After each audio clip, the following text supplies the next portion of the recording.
The belly fat you can grab may not be the fat that matters most. Just beneath your skin is a soft layer called subcutaneous fat. Deeper inside your abdomen, behind the muscles, is another kind. It settles around organs such as the liver and intestines. That is visceral fat. You cannot pinch it. You cannot judge it accurately from a mirror. And when too much of it accumulates, it behaves less like a box stored in the basement and more like a tenant who moved in quietly and immediately started interfering with the plumbing. The useful part is that this tenant is often more responsive to eviction than people assume, and the methods that work are much less exotic than the internet would have you believe. Subcutaneous fat sits directly under the skin. It is the part that folds when you sit down, and the part you can hold between your fingers. Having some is normal. Body fat stores energy, cushions tissue, and plays several useful biological roles. The problem is not the mere existence of fat.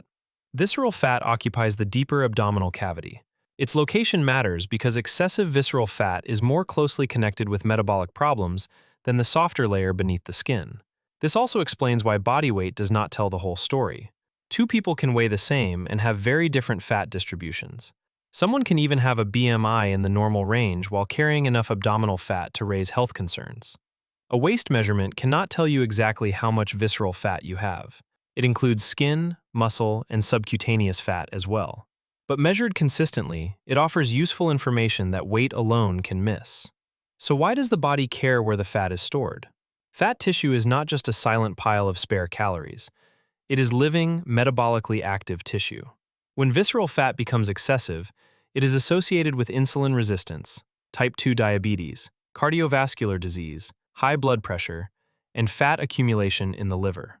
That does not mean one particular piece of fat is personally plotting against your pancreas. Health is more complicated than that. Genetics, age, medication, sleep, activity, and overall diet all matter. But abdominal fat distribution gives doctors information that the scale may hide. Visceral fat is the difficult roommate who keeps adjusting the thermostat for the rest of the house. The goal is not to declare war on every fat cell. It is to reduce an excessive accumulation in a location linked with greater cardiometabolic risk. This is usually where the nonsense arrives. A person performs hundreds of crunches, drinks something green and unpleasant, wraps the stomach in plastic, and waits for the body to begin withdrawing fat from the exact requested address. It does not work that way. Abdominal exercises can make your abdominal muscles stronger. That is useful. They are not a reliable method for selecting visceral fat and burning it on command. Waist trainers may temporarily change your shape while you wear them. Sweating under one mostly means you are hot. Sweat is part of your cooling system, not a receipt showing how much stomach fat you burned. Detox teas, fat-burning drinks, and single metabolism-boosting ingredients run into the same problem. They promise precise control over a system they do not control.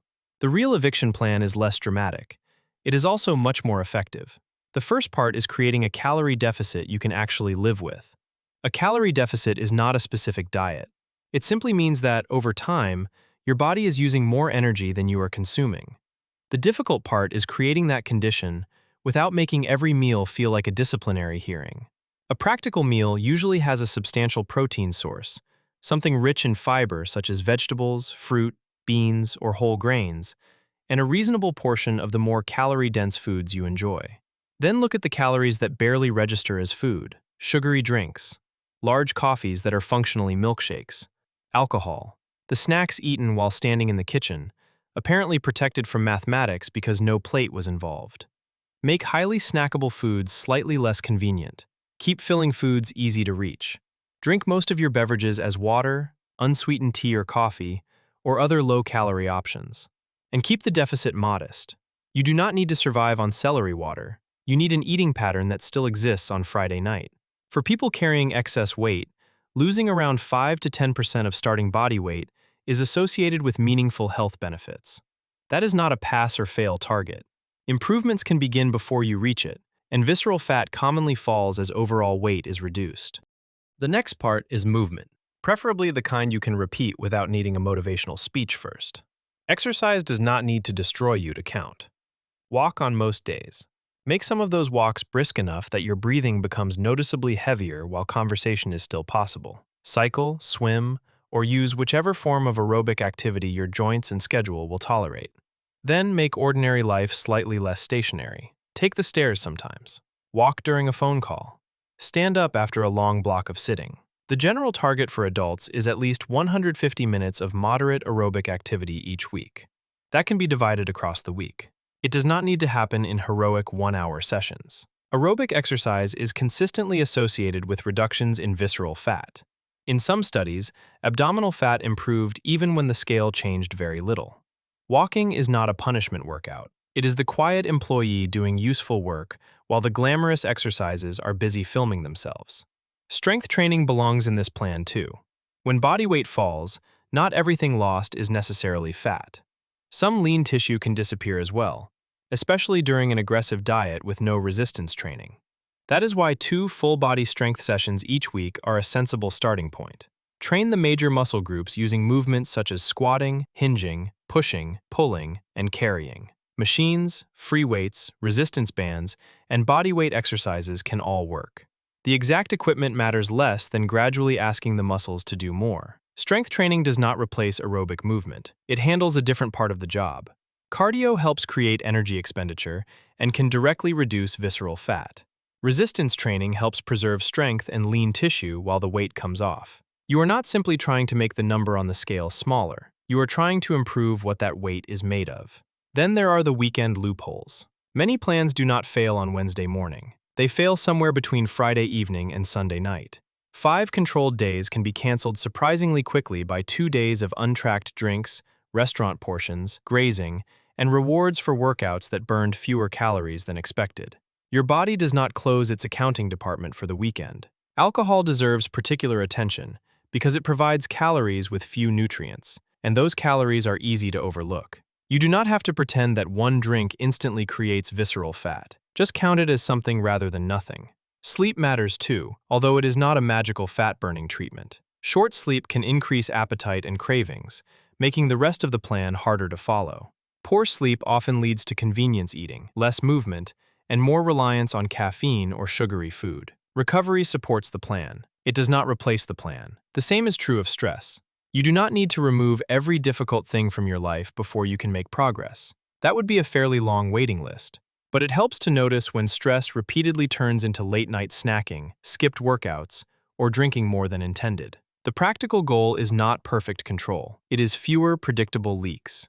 To know whether the plan is working, keep the measurement system simple. Track average body weight rather than emotionally negotiating with a single morning. Water, salt, digestion, and carbohydrate intake can move the scale without representing a sudden gain or loss of body fat. A heavy meal does not create 2 kilograms of fat overnight, just as one light morning does not mean the entire problem has disappeared. Measure your waist under similar conditions each time, using the same location and posture. Then record the habits themselves. How many walks were completed? Did the 2 strength sessions happen?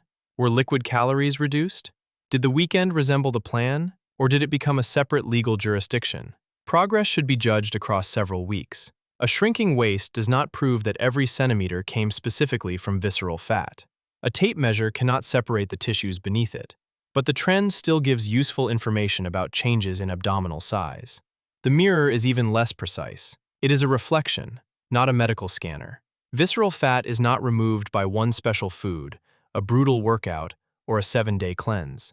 You reduce it by changing the conditions that allowed it to accumulate: a manageable calorie deficit, regular aerobic movement, strength training, decent recovery, and fewer weekend loopholes. The goal is not to make your body smaller at any cost. It is to reduce the fat associated with greater health risk while preserving the muscle that protects your strength and independence. For the next 7 days, serve 1 eviction notice. Remove 1 regular source of liquid calories, complete 3 brisk walks, or put 2 strength sessions on the calendar before the week fills up. Choose the notice you can actually enforce.